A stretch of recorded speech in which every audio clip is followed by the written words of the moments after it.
नमस्कार। लॉजिक की क्लास में आपका पुनः हार्दिक स्वागत है। लॉजिक में हमने पिछले व्याख्यान में जाना था कि निरपेक्ष तर्क वाक्य जो है उनके कितने प्रकार किए जा सकते हैं, गुण के आधार पर और परिमाण के आधार पर। हमने देखा था कि गुण के आधार पर हम इनको दो भागों में बांट सकते हैं, विधेयात्मक और दूसरा है निषेधात्मक।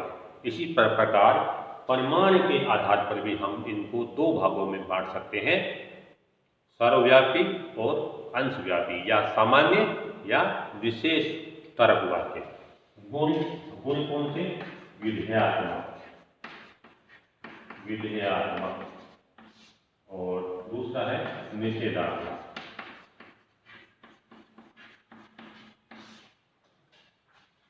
परिमाण जो है ये सामान्य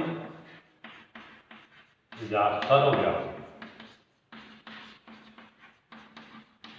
और दूसरा है विशेष या अंशव्यापी। विशेष या अंशव्यापी।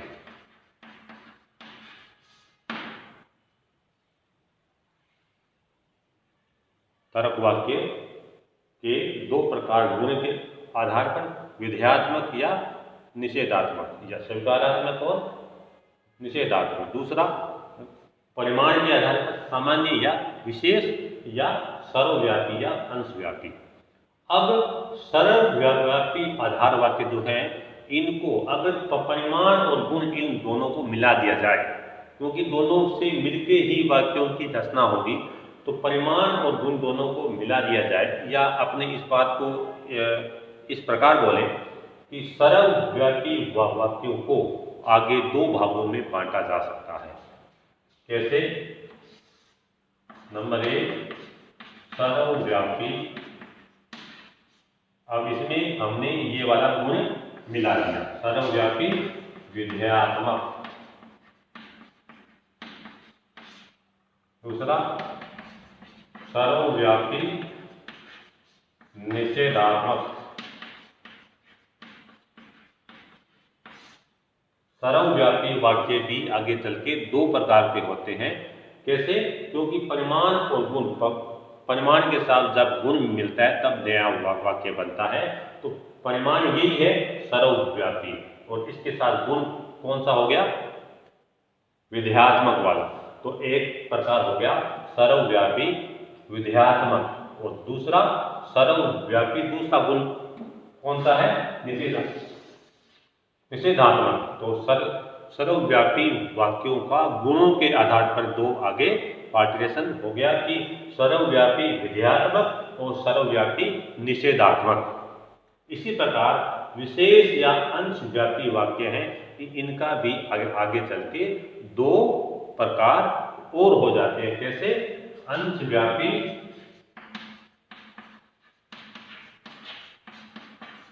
विधेयात्मक, और दूसरा कौन सा है? अंशव्यापी निषेधात्मक।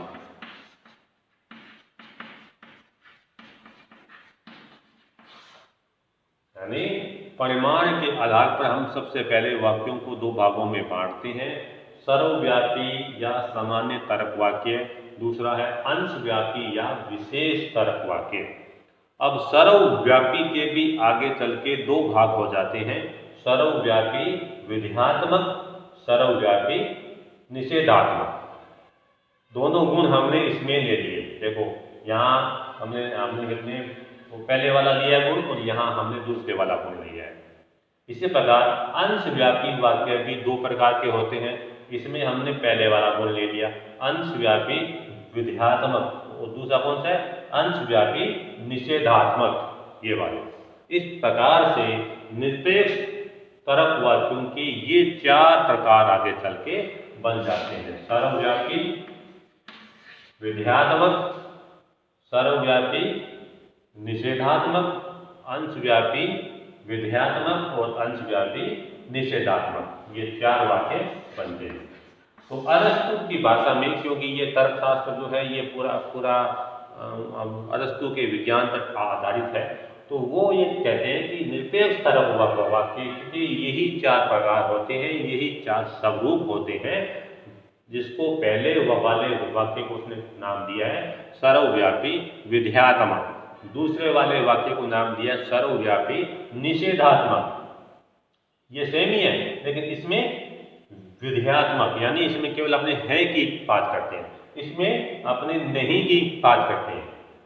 सभी सर्वव्यापी निषेधात्मक। तीसरा कुछ के बारे में बात करेंगे, अंशव्यापी कुछ और है, और ये क्या है अंशव्यापी निषेधात्मक, कुछ नहीं है। अगर मोटे तौर पर हम इनको देखें, साधारण भाषा में हम इनको समझने का प्रयास करें तो देखो इसका स्वरूप होगा सभी है, कोई नहीं है, कुछ है, कुछ नहीं है। तो अरस्तु कहता है कि अगर इन तरह वाक्यों को अपने प्रतीक का रूप दे दे तो हमें लॉजिक को समझने में आसानी हो जाएगी। इसलिए वो इस प्रकार के वाक्य को जिसमें परिमाण तो सर्वव्यापी हो और गुण जो है वो विधेयात्मक हो, उसको उसने ए प्रतीक दिया है।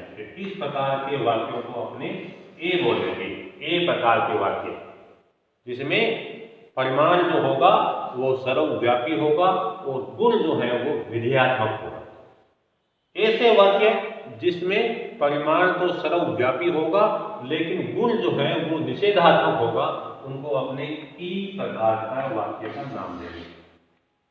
ऐसे वाक्य जिनका परिमाण जो है वो अंशव्यापी होगा, यानी जिसका परिमाण कुछ सदस्यों के बारे में कथन करेगा और गुण जो है वो विधेयात्मक होगा, उन्हें अपने आई का नाम देंगे।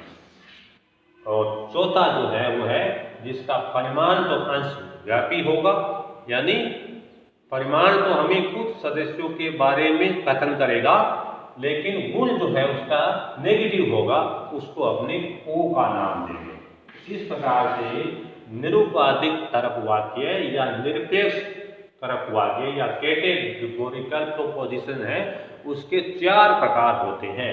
उन्हें हम प्रतीक की भाषा में ए ई आई ओ नाम देते हैं। अब अपने प्रत्येक वाक्य को अलग से समझने का प्रयास करते हैं कि ए वाले वाक्य जो है उनका स्वरूप कैसा होता है और ई वाले वाक्यों का स्वरूप कैसा होता है।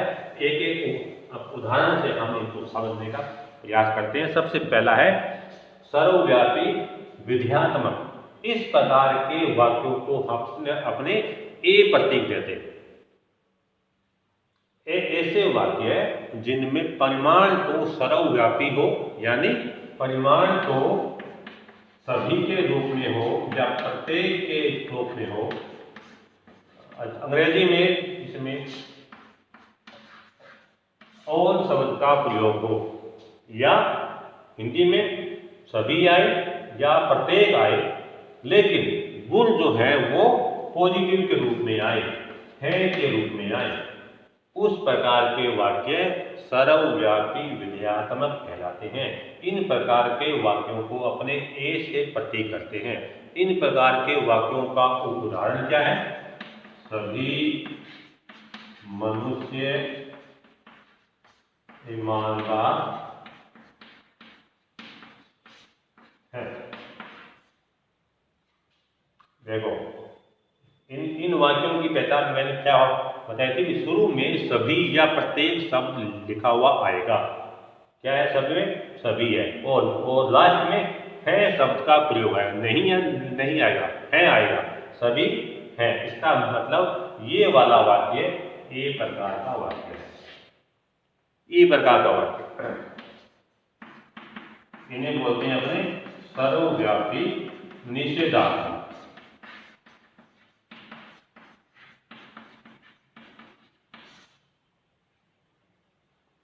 ऐसे वाक्य जिनका परिमाण जो है वो सर्वव्यापी आए, सामान्य के रूप में आए, सभी के रूप में, प्रत्येक के रूप में या कोई के रूप में आए।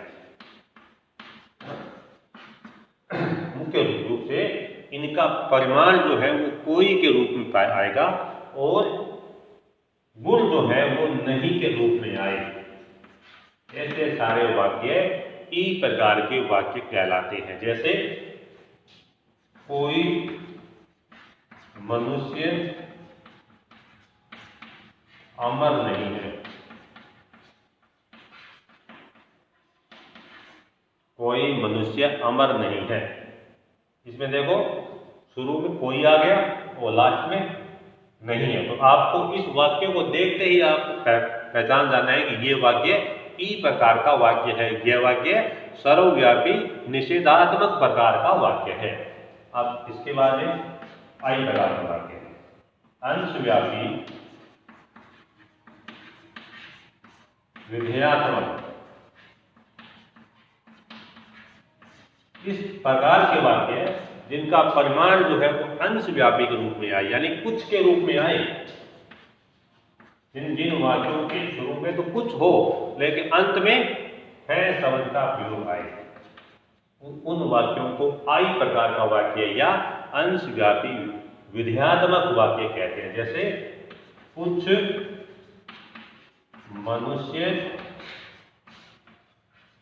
अमर है।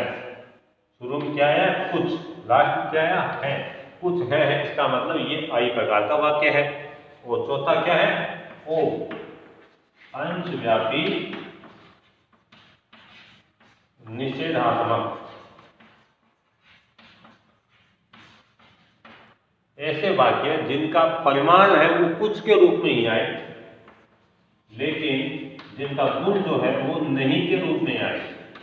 इस प्रकार के वाक्यों को अपने ओ से इंगित करते हैं, ओ से प्रतीक करते हैं। जैसे कुछ मनुष्य ईमानदार नहीं है या कुछ मनुष्य अमर नहीं है। कुछ मनुष्य अमर नहीं है। शुरू में क्या आया कुछ, लास्ट में क्या आया नहीं है। तो कुछ जिसमें शुरू में आए और अंत में नहीं है आए, इस प्रकार के वाक्य वो प्रकार के वाक्य होंगे क्योंकि परिमाण जो है ये कुछ में है और गुण जो है वो नहीं के रूप में है। इसका मतलब वो वाक्य अंशव्यापी निषेधात्मक होगा। इस प्रकार से निरपेक्ष तर्क वाक्यों के 4 प्रकार हैं ए, ई, आई, ओ। धन्यवाद।